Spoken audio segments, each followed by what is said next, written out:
This is our lunch line. Look at that wide angle. The food has been very, very good. Lunch is my favorite of all. We've been helping out where things could be done, staying up half the night in the security tent. The best part, though, was when all you guys showed up at 1 o'clock this morning. Yay! It was very fine to have you here. Thank you. Here are just some of the unrealities that we got to see while filming the movie Gods and Generals. Pick one up.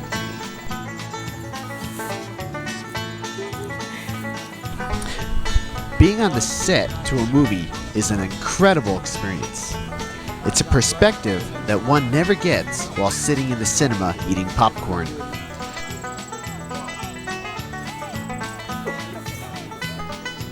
Even up close, the fake horses looked real, but the dummies still look like dummies. Attention company, trail.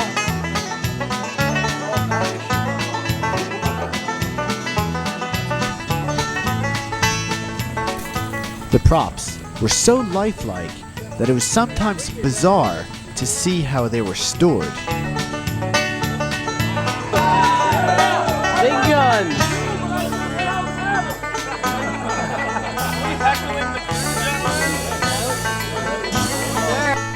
The props were such fun that it was hard for the reenactors to resist the temptation to play with all the neat toys. Hey, Andy. Some of the sets looked so lifelike, it was hard to believe that they weren't. That is, until you saw them from the other side.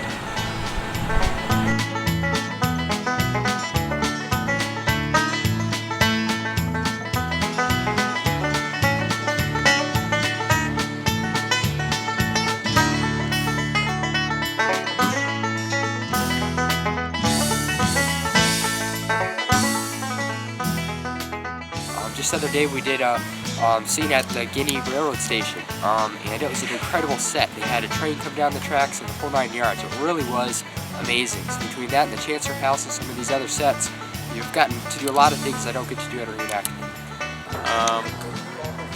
Getting to see a lot of the behind-the-scenes things, is the pyrotechnics and all of the props and the fakery, Hollywood type works.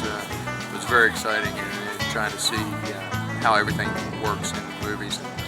Kind of just watching movies now, getting the gist of what goes on behind and how many takes it takes, things like that. Let's see. We rallied around General B, and we killed him. We killed him? Well, he died. And we got to watch him. Greg, what scene did we just shoot? The rally behind Jackson's Virginians. Where were we? Right next to General B, like within touching distance of the horse. And what do you think our chances of getting in the movie are? And being seen?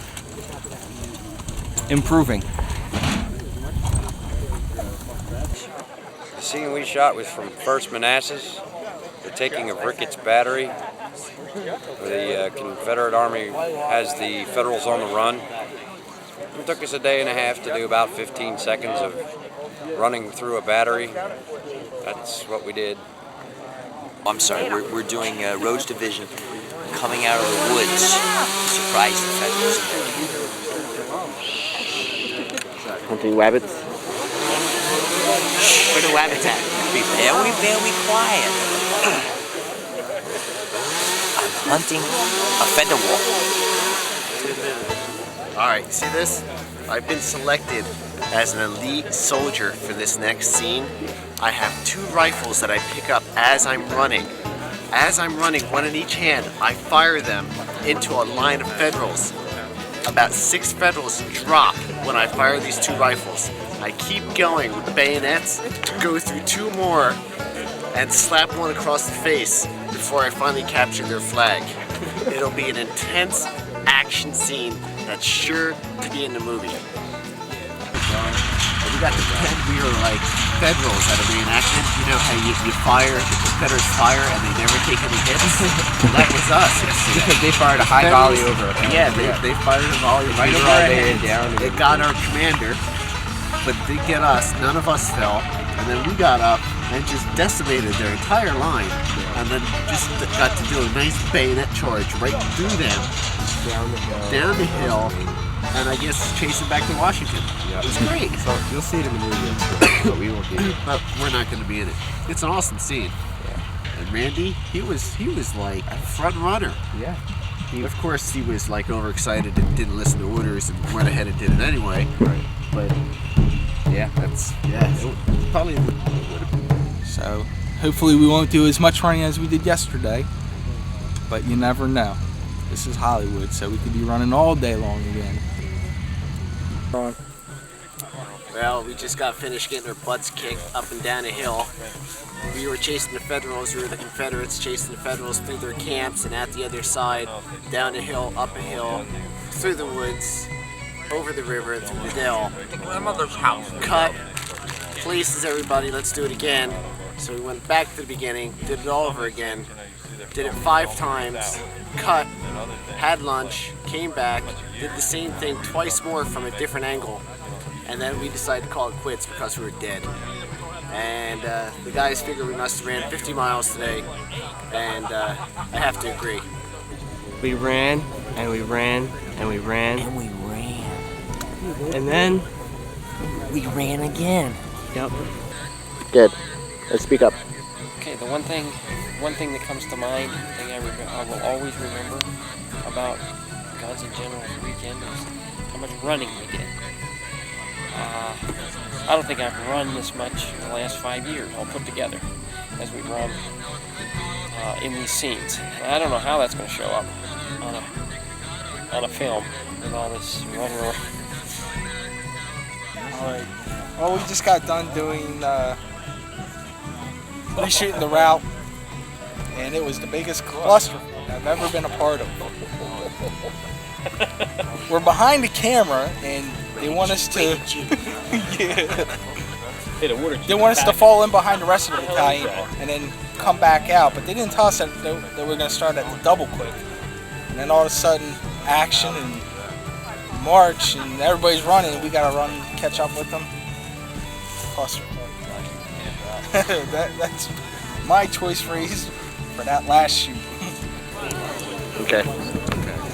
During that second assault, which Aaron thought was so good, I really enjoyed it myself, except for the fact that after 10 steps into it, my canteen opened up, and it was a full canteen, and splashed all down my pants, got my entire shirt soaked, and by the time I got all the way to the cannons, my canteen was 1/3 full.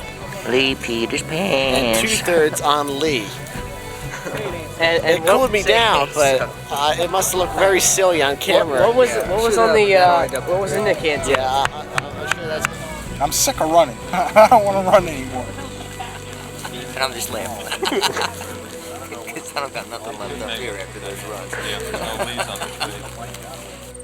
Why?